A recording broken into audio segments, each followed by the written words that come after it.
So as you dove into this character, Mary Shelley, anything that really surprised you about her that you found? It did. I knew the name Mary Shelley. I knew she wrote Frankenstein. You know, from school you learn, you study the book and learn a little bit about her, but her life, I was not familiar with kind of everything that she had gone through, and what, drove her to then, write this story.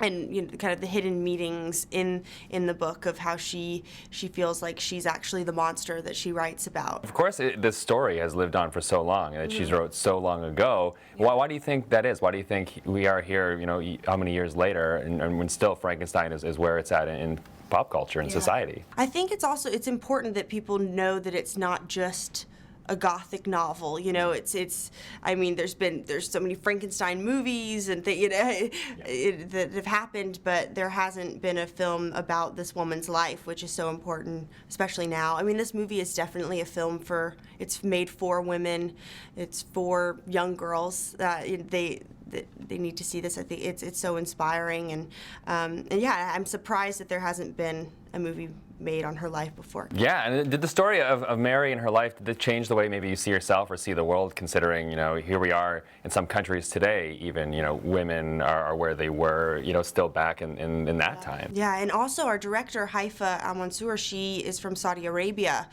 She's like the first Saudi Arabian filmmaker there, because women are not allowed to direct films in Saudi Arabia. So her film that she made, Wajda, she directed from a van.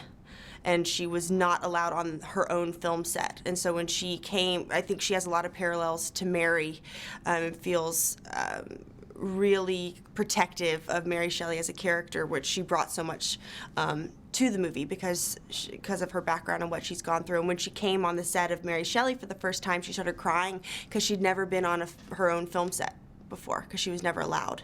So it was really powerful to see that. And I know you touched on this a little bit before, but I was going to ask who Mary relates to the most. Is it the monster, or is it Frankenstein? Yeah. Or because I feel like in the film, maybe she kind of goes back and forth between the two a little bit. Yeah, I think that she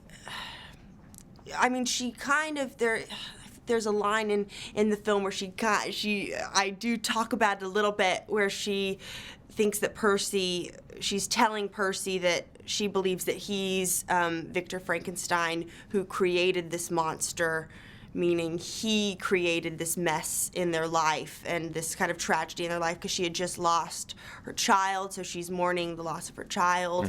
But at the same time, I think, she also kind of came around to realize that it was kind of them together. It was like an explosion when they were together. So it's a little bit of both. I think she thinks she is the monster. She created the monster.